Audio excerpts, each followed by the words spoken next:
Hello everyone, welcome to Gyan Sudha Success Sati platform where today we are going to take up a practice exercise जिसमें हम ये समझेंगे और discuss करेंगे कि किस तरह से हमने जो रूल्स एंड रेगुलेशंस ग्रामर के सीखे हैं या ग्रामेटिकल थिंग्स या ग्रामेटिकल टॉपिक्स जो हम टॉपिक वाइज समझते हैं उन्हें किस तरह से इम्प्लीमेंट करना है जब प्रैक्टिस एक्सरसाइज हमारे सामने आती है एग्ज़ाम में.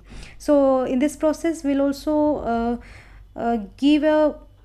Give an exercise to our mind कि किस तरह से मेंटल मैकेनिक्स को प्रोसेस करना है when the mind will encounter the fill in the blanks और कॉमन एरर. सो इस तरह से एक रिफ्रेशिंग सेशन आपके लिए हो सकता है जिसमें आप उन सभी रूल्स एंड रेगुलेशंस को रिकॉल करेंगे जो कि आप बिल्कुल ट्रेडिशनली या टिपिकली समझते हैं. जैसे 1 by 1 टेंसेज वॉइस हमने भी किए हैं और उसके बाद कंडीशनल सेंटेंसेस का भी एक सेशन अभी हमने किया है. And further also will do and will follow the traditional approach only जिसमें हम topic wise ही करेंगे. But this session I have included in between the topics so that you should have an idea that how important it is to do exercise. After learning the rules and regulations of topic it is not that useful या वो इतना important हमारा सीखा हुआ रह नहीं जाता जब तक हम उसकी इम्प्लीमेंटेशन नहीं समझ लेते. So in that sense this session is going to be a refreshing note and precautionary note for you that do pay attention on exercises. जैसा जो भी टॉपिक आप सेशंस में करते हैं उनको उन पर बेस्ड पर्टिकुलर जैसे टेंसेस पे आपने या वॉइस पे आपने कोई सेशन अटेंड किया then it is very imperative that the same day you take up some practice exercise especially based on that particular topic. So let's begin this session and you can see the format of this session जो कि common errors की form में है कि एक sentence है उसमें mistakes हैं and we have to find out or we have to take out those mistakes and correct the sentence. So let's begin the session with the first sentence and आपने ये भी नोटिस किया होगा कि यहाँ पे जो मिस्टेक्स है वो मेंशन की हुई है मैंने. It is for the convenience since it is the first session related to the practice exercise. So just for convenience अभी एक बार मैंने ये लिख दिया है. But in exam it's not necessary that you are going to find out this number of mistake in each sentence. The sentence you are going to find or you are going to see in your final exam.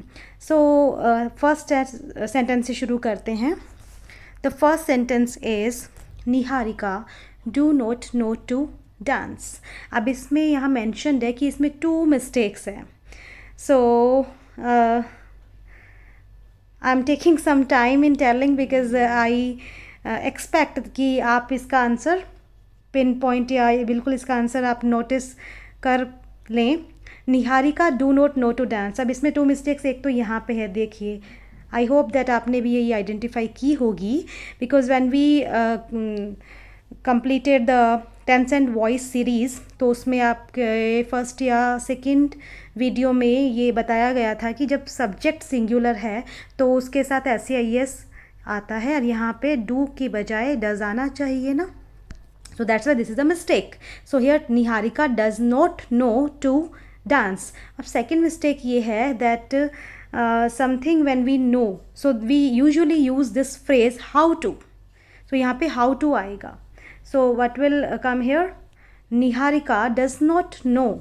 So the two mistakes are Niharika does. एक तो यहाँ पे mistake है.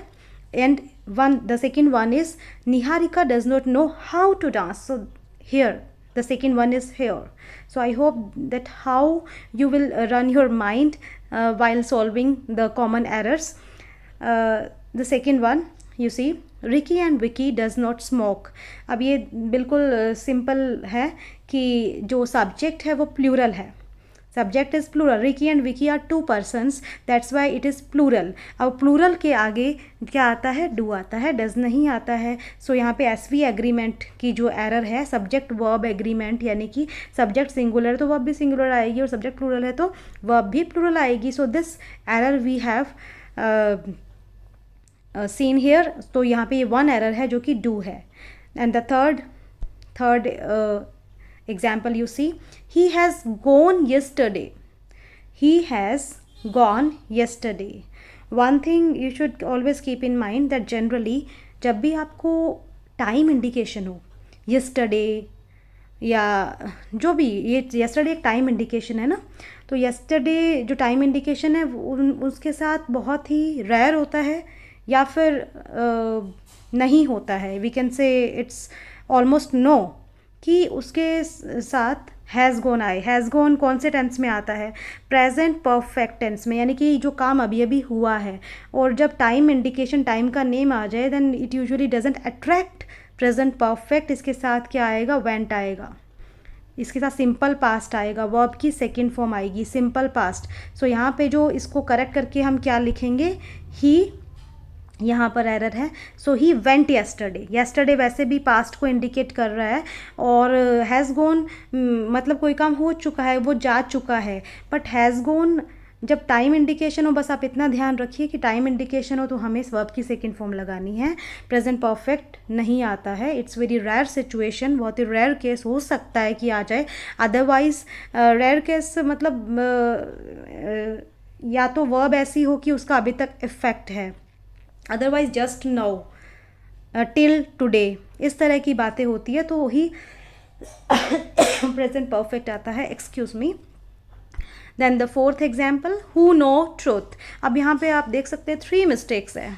Who know, who is singular, so singular subject है तो singular के साथ क्या आता है? SIS आता है. वापस टेंस की ही एरर आ रही है यहाँ पे. हु नोज एंड ट्रूथ की बजाय वो जो ट्रूथ है वो द ट्रूथ है, बिकॉज जो स्पीकर है he is indicating toward certain situation जिसके ट्रूथ की बात हो रही है. तो यहाँ पे जो इंडिकेशन है वो सर्टेन है, डेफिनेट है. That's why the truth will come. Who knows the truth and it is a question, and question के आगे कौन सा मार्क आता है? क्वेश्चन मार्क आता है. सो पंक्चुएशन रिलेटेड एरर्स भी आप ध्यान रखिएगा. सो excuse me, so you need to take care of such things like punctuation error या फिर सब्जेक्ट वर्ब एग्रीमेंट, या जो आर्टिकल की, जिसे हम नेक्स्ट सेशन में अभी हम डिटर्मिनर्स करने वाले हैं, उससे रिलेटेड ये एरर है. So you need to see in every way the sentence. Passive है कि एक्टिव है, third form, second form, article, narration, punctuation mark, everything you need to take care of while solving such exercise. So it is a preparatory, it is like a preparatory exercise. कुछ ऐसे topic हो सकते हैं while solving, जैसे कि determiner आ गया जो हमने अभी तक इस सीरीज़ में नहीं किया है, ज्ञानसुधा की सीरीज़ में नहीं किया है, but we are going to do it in subsequent lecture. Then fifth statement आप देखिए, जस्ट नाउ ही गॉन आउट. जस्ट नाउ ही गॉन आउट. क्या कमी लग रही है आपको? जस्ट नाउ मतलब अभी अभी गया है, और अभी अभी कुछ काम होता है तो प्रेजेंट परफेक्ट आता है. प्रेजेंट परफेक्ट की क्या स्ट्रक्चर होती है? Has plus third form. कोई भी काम अभी अभी होता है तो has done, has something, has या हैव के साथ आएगा, भी के साथ हैज़ आएगा. So he has gone out. Just now he has gone out. Okay, so this is the error. The next one is all the equipments are for sale. अब यहाँ पर 3 एरर्स है. Okay, so all the equipments जो है वो उसका जो plural है वो इक्विपमेंट ही होता है, उसमें एस नहीं आता है. सो एक तो ये मिस्टेक हो गई. All the equipment are for, all equipment are for sale. Sale here sale पर है. ऑल द इक्विपमेंट्स में आपको मैंने पहला एरर ये बताया है कि इक्विपमेंट्स जो है वो उसका प्लूरल इक्विपमेंट ही होता है. जैसे कुछ ऐसे वर्ड है जिनका प्लूरल वही होता है, जैसे शिप है, शिप का प्लूरल शिप ही होता है. Okay, so there are some words जो कि आपको बिल्कुल नोटिस रखने पड़ेंगे कि उनका प्लूरल इस, सो ये पैटर्न आप फॉलो कीजिए. पैटर्न इज़ वेरी इंपॉर्टेंट, इसीलिए मैं पहले क्वेश्चन पेपर की फॉर्म लेकर आई हूँ ताकि आपको पैटर्न पता हो. तो जब आप टॉपिक वाइज मैं आपको समझा रही होंगी तो आप बिल्कुल केयरफुली उसे कैच कर लेंगे कि इस तरह के क्वेश्चन आते हैं तो ये रूल बहुत इम्पॉर्टेंट है. सो दैट्स वाई मोस्ट ऑफन इस तरह की एरर्स आती है सिंगुलर प्लूरल की. और कुछ ऐसे प्लूरल वर्ड स्पेशल होते हैं जिनका प्लूरल भी सेम ही होता है. सो इक्विपमेंट, शिप, शीप. और ये जो शिप है इसकी प्रोनाउंसिएशन शिप होती है, इट्स छोटी ई है इसमें, है ना। So at the moment our matter of concern is कि इसमें एक तो ये एरर हो गई कि यहाँ पे प्लूरल इक्विपमेंट ही आएगा, और कोई भी चीज़ सेल पे होती है, इक्विपमेंट सेल पे है। यहाँ पे स्टेटमेंट में स्पीकर ये कहना चाह रहा है कि सभी इक्विपमेंट जो है वो सेल पर है, तो सेल पर हम ऑन सेल बोलते हैं, आपने देखा भी होगा मार्केट में ऑन सेल ही होता है, फॉर सेल नहीं होता है। तो यहाँ पे फॉर की एरर है, और सेल से जो सेल होती है उसकी स्पेलिंग ये होती है, ये सेल दूसरा होता है, this is something different. But यहाँ पे इस सेल की बात नहीं हो रही है, यहाँ पे सेल की बात हो रही है, सेल करने की। सो दैट्स वाई स्पेलिंग मिस्टेक है, और प्रपोजिशन जो भी हम फॉलोइंग लेक्चर्स में करेंगे, एंड सिंगुलर प्लूरल की मिस्टेक्स है। So these all things you need to keep in mind while solving और while attempting the exercise. The next one is I born in Sundar Nagar. यहाँ पे 2 मिस्टेक्स हैं, और ये मुझे पूरा एक्सपेक्टेशन है या होप है कि आपने ये आइडेंटिफाई कर ही लिया होगा कि आई बॉर्न नहीं आता है, आई वॉज बॉर्न आएगा, I was born. Okay, I was born, so यहाँ पे वॉज मिसिंग है, इसलिए एक मिस्टेक ये हो गई। इन सुंदर नगर, तो यहाँ पे सुंदर नगर जो प्लेस का नाम है वो एक ऐसा इंडिकेशन दे रहा है, या इस तरह से कहें हम कि एक ऐसा सेंस दे रहा है that it is not that big place. और जब बिग प्लेस नहीं होता है उसके आगे स्मॉल प्लेसेस के आगे एट आता है। ओके, तो यहाँ पे एट सुंदर नगर आएगा। और वैसे मेन रूल ये भी है कि अगर आप 2 प्लेसेस की बात कर रहे हैं, उसमें एक प्लेस छोटा है और एक बड़ा है, तो फिर आप क्या कहेंगे? छोटे प्लेस के आगे एट आएगा, और जो लार्जर सिटी है, बिग सिटी है, उसमें एन आएगा। फॉर एग्जाम्पल अगर मैं ये कहूँ कि सुंदर नगर में एक जगह है कुंज विहार, तो सुंदर नगर में कुंज विहार है ना, तो छोटी जगह कुंज विहार हो गई, तो हम क्या बोलेंगे उस केस में? I was born eight Kunj Vihar इन सुंदर नगर। अब सुंदर नगर अगर राजस्थान में है तो कैसे बोलेंगे? आई वॉज बोर्न एट सुंदर नगर इन राजस्थान। और अगर मैं बोलूँ मैं राजस्थान में, इंडिया में, I was born at Rajasthan in India. So this you need to take care कि कंपैरिजन कर लिया करें 2 प्लेसेस का, and the place which is small it will take at preposition, and the bigger place will take, और large city और large place will take in. So this is the error related to the place. Next example is he is in abroad. अब abroad जो word है it never takes in, और कुछ ऐसे word होते हैं जो, अब ये एक पैटर्न है, देखो ये पैटर्न भी आप बिल्कुल ध्यान रखिए कि कुछ ऐसे वर्ड्स हैं they don't take preposition with them, they don't attract preposition, like he is abroad आएगा, यहाँ पे एक मिस्टेक ये है, इन नहीं आएगा। तो जैसे एग्जाम्पल ऐसे वर्ड्स का जैसे upstairs, so he is upstairs बोलेंगे, ही इज़ ऑन अपस्टेयर्स नहीं बोलेंगे।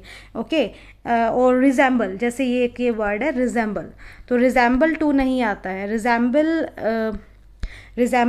Doesn't take preposition with it, जैसे ही रिजेंबल मतलब किसी के जैसा दिखना, so he resembles his father, he resembles to his father नहीं आएगा। सो यहाँ पे एक पैटर्न ये आ गया कि you need to take care of those words which doesn't take preposition with them, though we feel, हमें लगता है कि इनके साथ है, जैसे हम बोल भी देते he is in abroad, he is on upstairs, he resembles to his father, ये सब गलत होता है ग्रामेटिकली, और प्रॉपरली आपको ग्रामेटिकल एरर पे जब बात हो रही हो, so you have to be very conscious and cautious in that sense.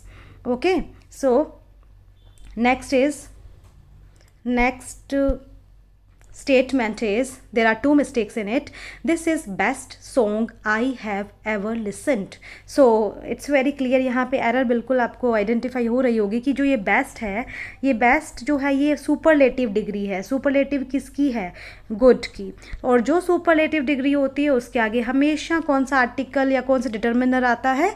The आता है। So this rule also you need to learn, you need to follow, कि जब भी आपको सुपरलेटिव डिग्री दिख जाए और इस तरह का पैटर्न आता भी है तो उसके आगे द आएगा। The worst, the most beautiful, this is the best song I have ever listened. और जो लिसन है, लिसन जो है it is generally followed by two, इसके आगे टू आता है, सो यहाँ पे टू आएगा। This is the error, this is the best song I have ever listened to. So this is the error where to, यहाँ पे टू नहीं लगाया गया है। तो इस तरह का पैटर्न, जैसे कि जिनके आगे फिक्स होते हैं preposition to give it a proper meaning, जब तक आप, जैसे मान लो आप बोल रहे हो डाइड ऑफ, डाइड के साथ ऑफ नहीं लगाओगे तो सेंस क्लियर नहीं होगा। तो डाइड ऑफ, जैसे ही डाइड ऑफ कैंसर। तो इस तरह के कुछ ऐसे, जैसे लीव फॉर, इस तरह के कुछ ऐसे वर्ड भी होते हैं which takes definite preposition, which takes definite word with them to give a complete sense, give a complete meaning. ये हम डिस्कस करेंगे when we will discuss preposition और फ्रेजल वर्ब्स। सो एक बार आप सिर्फ पैटर्न पे फोकस कीजिए कि किस तरह के पैटर्न्स हमें ध्यान रखने पड़ेंगे while solving such exercises. So this is the best song I have ever listen to. Okay, next, everybody even infants attacked. अब यहाँ पे 3 एरर्स है। अब यहाँ पे 3 एरर्स आप देखिए किस तरह से है। एवरीबडी इवन इन्फेंट्स, ये देखो इसमें तो कुछ ऐसा लग रहा है कि मिसिंग हो गया है, बट यहाँ पे कोमा नहीं लगा हुआ, पंक्चुएशन मार्क की एरर है। एवरीबडी कोमा, इवन इन्फेंट्स, फिर कोमा। एंड जब यहाँ पे आप अगर ध्यान से देखें तो किसने अटैक किया है, वो इनमें से कोई भी नहीं है। एवरीबडी ने नहीं किया है। इवन इन्फेंट्स, यहाँ पे सेंस ये आ रहा है कि ये पैसिव वॉइस है, जो डूअर है वो यहाँ पे है नहीं। तो पैसिव वॉइस में हमेशा वर्ब की थर्ड फॉर्म से पहले क्या आता है, हेल्पिंग वर्ब आती है। हमने डिस्कस किया हुआ है टेंसेज एंड वॉइस सीरीज़ में। तो हमेशा मेन वर्ब से पहले, जो कि थर्ड फॉर्म में ऑलरेडी प्रेजेंट है यहाँ पे, वह उससे पहले क्या आएगा, हेल्पिंग वर्ब आएगी। हेल्पिंग वर्ब में वोज या वर में से कोई एक आएगा। अब वोज या वर में से वोज आएगा यहाँ पे, कैसे आएगा, क्योंकि यहाँ पे हम एवरीबडी के अकॉर्डिंग हम लगाएंगे ना हेल्पिंग वर्ब, क्योंकि एवरीबडी कोमा इवन इन्फेंट्स एक छोटा सा फ्रेज बीच में डाल दिया कि स्ट्रेस देने के लिए बात पे कि हर किसी पे अटैक किया गया, इवन इन्फेंट्स पे भी किया गया। सो इवन इन्फेंट्स यहाँ पे जस्ट एक फ्रेज है, बात हो रही है कि एवरीबडी, हर किसी पे अटैक हुआ। सो एवरीबडी वॉज अटैक्ड, यहाँ पे वॉज मिसिंग है। So this is one of the types of common error. And the next is I was walking in gulf since 10 years। अब ये सिंपल सा सेंटेंस है और जिसमें आप बिल्कुल आइडेंटिफाई कर पा रहे होंगे, आई होप, कि टाइम मेंशन है कि किसी पर्टिकुलर स्पेसिफाइड टाइम पे कोई काम शुरू हुआ है। तो याद आ रहा होगा कि कौन सा कोई टाइम पे शुरू होता है कोई काम, पास्ट की बात हो रही है। तो पास्ट परफेक्ट कंटिन्यूअस टेंस, मतलब पास्ट में कोई एक्शन शुरू हुआ और कब 10 साल से वो चल रहा है। सो यहाँ पे वॉज वर्किंग नहीं आएगा, कोई काम एक पर्टिकुलर टाइम से शुरू हुआ है, that's why the structure will be perfect continuous. किसकी स्ट्रक्चर होएगी, परफेक्ट कंटिन्यूअस की स्ट्रक्चर होएगी। ओके, सो परफेक्ट कंटिन्यूस की स्ट्रक्चर क्या होती है, हैड बीन वर्ब की फर्स्ट फॉर्म आईएनजी। तो यहाँ पे I had been working in Gulf. अब उसे पता है वो कौन सी गल्फ में काम कर रहा है, वो जो गल्फ का एरिया है तो वो डेफिनेट है यहाँ पर। ऐसे नहीं कि वो उसे पता ही नहीं है, वो काम कर रहा है 10 साल से, तो इन द गल्फ आएगा ना, the Gulf. I had been walking in the Gulf since 10 years। कुछ अजीब लगा नहीं आपको? 10 years is a period of time, और पीरियड ऑफ टाइम से पहले सिंस नहीं आता है, सिंस पॉइंट ऑफ टाइम के लिए आता है। तो यहाँ पे 4 आएगा। 4 और सिंस में से हमें चॉइस करनी पड़ती है ना इस टेंस में। I had been walking in the Gulf since 10 years, no, for 10 years। Okay, so यहाँ पे 4 आएगा। सो इस तरह से अब ये भी एक पैटर्न है जिसमें सिंस या 4 की एरर आ सकती है। To to give your mind some exercise, and after exercising by attempting such exercise, your mind will definitely and obviously it will go to such errors। अपने आप आपका माइंड कैच करने लगेगा। देखिए ये सारा जो मैटर है वो किसका है, प्रैक्टिस का है, and practice makes a man perfect। So this is an error related to tense and since or for and the determiner, the gulf। Okay, next sentence is he said tomorrow will be holiday. अब आप यहाँ देखिए narration, indirect speech के बारे में आपने सुना होगा।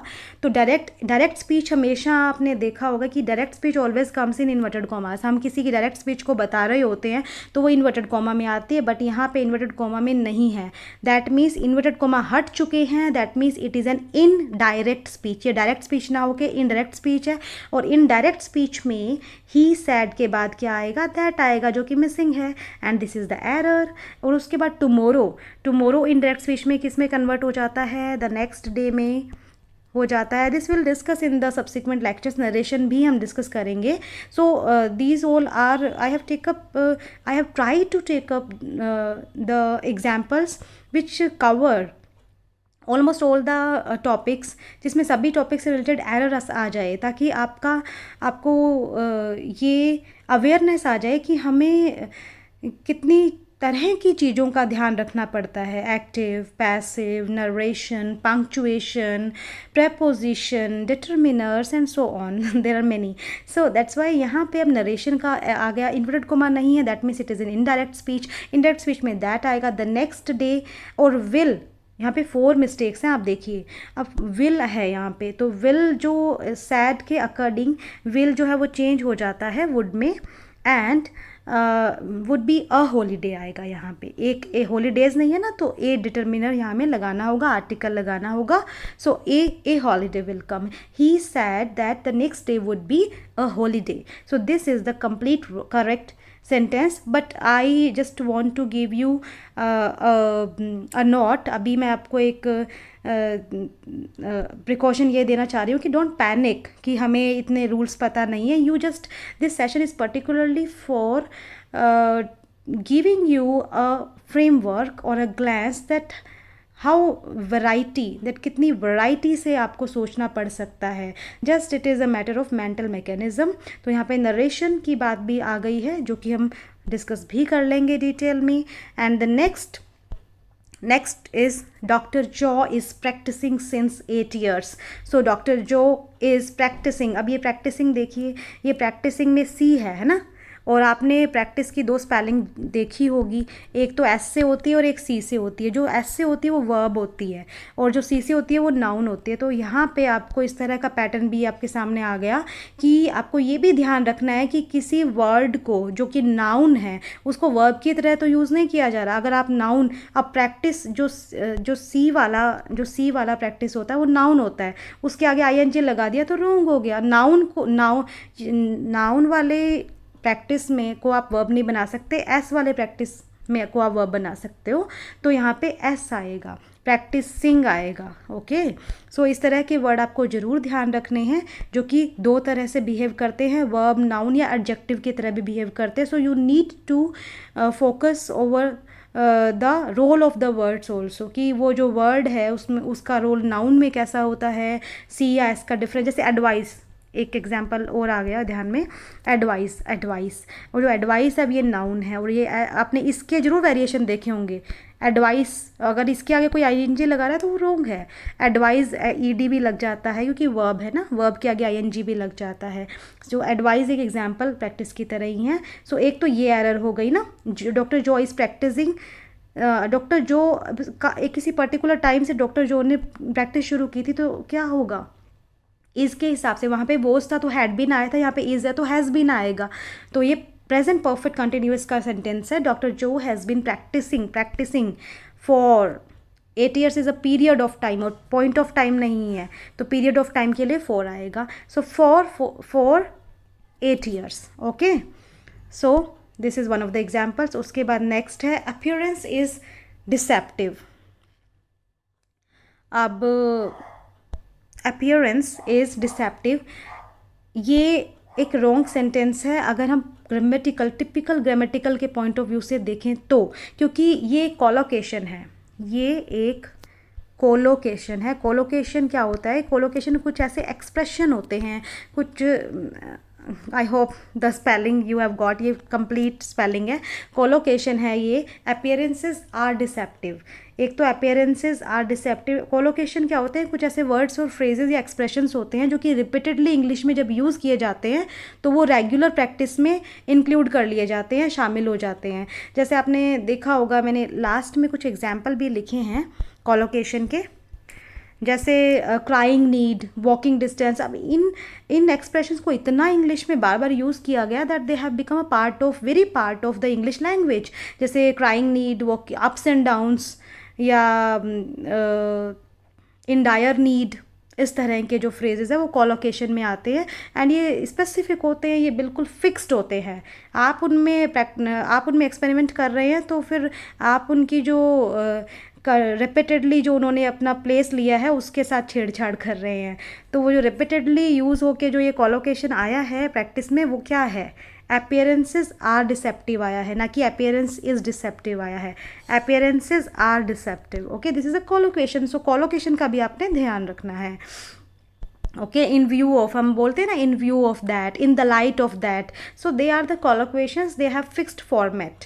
एवरीबडी नो इंग्लिश, अब ये तो बिल्कुल ही सिंपल है कि everybody is the singular noun, और सिंगुलर जो है वो क्या लेता है, सिंगल SAS लेता है ना, सो नोज आएगा, everybody knows English, everybody, every one, anybody, इस तरह से जो आपको मिले तो वो क्या फॉलो करेंगे, सिंगुलर वर्ब। सिंगुलर वर्ब मतलब SAS आएगा उनके साथ, अगर सिंपल प्रेजेंट है तो।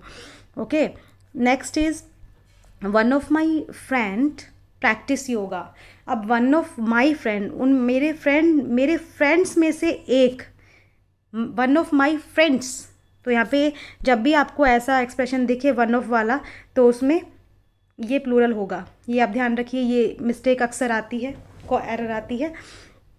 वन ऑफ माई फ्रेंड्स, उसके बाद प्रैक्टिस वाला हम अभी डिस्कस कर चुके हैं कि वर्ब की प्लेस पे आप ये वाला प्रैक्टिस यूज़ करेंगे, सी वाला नहीं करेंगे, ये नाउन होता है। वन ऑफ माई फ्रेंड्स, अब वन ऑफ माई फ्रेंड्स, एक मेरे फ्रेंड्स में से कोई एक जो है वो योगा प्रैक्टिस करता है, तो एक करता है, तो एक जो है उसके आगे प्रैक्टिसेस आएगा, है ना।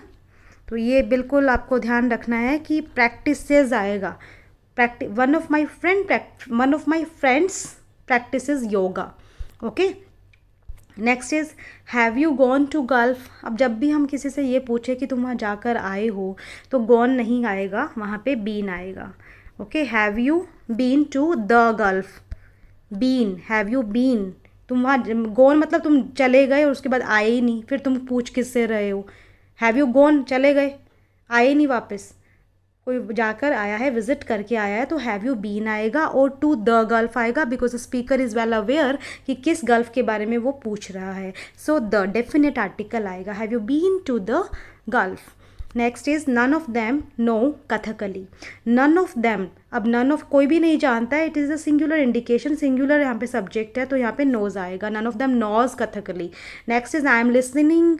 अब मैंने वहाँ ये डिस्कस मैं कर चुकी हूँ कि लिसन जो है, कुछ ऐसे डेफिनेट फ्रेजेस होते हैं, जैसे लिसन अट्रैक्ट्स टू, लिसन के साथ क्या आता है, टू आता है, I am listening to music आएगा, this is the error. Okay, next one is Air India bought 10 aircrafts. Air India bought 10 aircraft, ये वापस एक पैटर्न रिपीट हो रहा है, जिसमें जो प्लूरल है वो भी एयरक्राफ्ट ही है। इक्विपमेंट में जैसे आपने देखा था, इक्विपमेंट्स नहीं, इक्विपमेंट आएगा, इक्विपमेंट का प्लूरल इक्विपमेंट है, तो एयरक्राफ्ट का प्लूरल भी एयरक्राफ्ट ही है।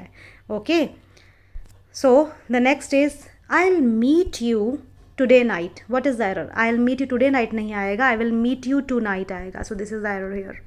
Okay, next is train also left to Bangalore. Okay, so train also left, left के बाद टू फॉलो नहीं होगा, train also left to, left 4 आएगा, क्या आएगा, लेफ्ट 4। सो लेफ्ट 4 बेंगलोर, ये फुल फॉर्म इसकी बेंगलोर आएगी यहाँ पे। सो यहाँ पे एक ही एरर है, train also left 4। So there are certain, जैसे डाइड ऑफ आपने देखा था, listen to, died of, we have discuss some of the expressions which we will also discuss in subsequent lecture. एक बार आप यहाँ पे लेफ्ट फॉर, लीव फॉर, इस तरह से आप ध्यान रख लीजिए. तो इस तरह के एक्सप्रेशन भी आपको याद करनी है. And the next is better not to get marry. Get marry नहीं आएगा, गेट मैरिड आएगा. Okay, get married. Get usually followed by third form, get married. Okay, next is he has passed MA in 1990. और एक ये ऐसा example हम कर चुके हैं कि जब टाइम इंडिकेशन दे, जब टाइम इंडिकेशन हो तो प्रेजेंट परफेक्ट जनरली नहीं आता है. बहुत ही कम केसेस है जिनमें आए पर्टिकुलर टाइम इंडिकेशन पास्ट का हो, तो उसमें क्या आता है, सिंपल पास्ट. सिर्फ वर्ब की सेकेंड फॉर्म आती है, सिर्फ वर्ब की सेकेंड फॉर्म आती है. ही पास्ट MA इन 1990. तो इसमें ही पास्ट MA इन 1990 आएगा, हैज़ पास्ट नहीं आएगा टाइम इंडिकेशन की वजह से. Okay, he has done the work he has done in the past, it is done. Okay, next is I did as I am told. I did, so I did जो tense sequence है, ये तो यही गड़बड़ हो रही है यहाँ पे. टेंस सीक्वेंस क्या है, पहले टेंस किस टेंस में बात हो रही थी, I did, तो पास्ट में बात हो रही, तो एज आई वॉज टोल्ड आएगा ना, आई एम टोल्ड नहीं. I did as I was told. And then he is gone out, he is gone out नहीं आएगा, ही हैज़ गॉन आउट आएगा. Okay, he is gone out is wrong. And then this statement I have included here because though in Indian English we usually ask this question, what is your father. ये हम अक्सर इस तरह का expression use किया जाता है. But if native speakers की बात करें, जो नेटिव स्पीकर्स है वो इस तरह से पूछते नहीं हैं क्वेश्चन. अगर उन्हें ये पूछना है कि what does your father do, कि आपके फादर क्या करते हैं, तो वो व्हाट इज़ योर फादर नहीं. तो ग्रामेटिकली अगर हम मिस्टेक टिपिकली देखें तो यहाँ पे what is your father wrong हो जाता है और what does your father do आता है. So this is the thing which we need to take care कि टिपिकली क्या यूज़ हो रहा है. And the next is again a collocation, जो कि कॉलोकेशन मैंने बताया था, कुछ ऐसे फ्रेजेस एक्सप्रेशंस होते हैं which have come in regular use in English by there repeated use and most use. So last but not the list हमने सुना होगा, बट ये रोंग बोलते हैं. ग्रामेटिकली इसे रोंग माना जाता है क्योंकि जो एग्जैक्ट, जो एक्चुअल कोलोकेशन है वो है लास्ट बट नॉट लीस्ट. दा नहीं आता है उसमें, लास्ट बट नॉट लीस्ट होता है. ये last but not least is the right collocation. So there are certain collocation which you keep in mind, which you have to learn, and you need to take care of the standard English or the typical grammar rules and regulations when it comes to grammar, because grammar is a matter of typical rules and regulations, and that we need to follow. So I hope that you have got the idea of this particular session, that how can you run your mind, or how can you do or how can you give a proper exercise to your mental mechanics, so that during the exam you can process it very rightly and correctly, and आप बिल्कुल अच्छे से अपना answer दे पाएँ. So that's all for today. Thank you for now.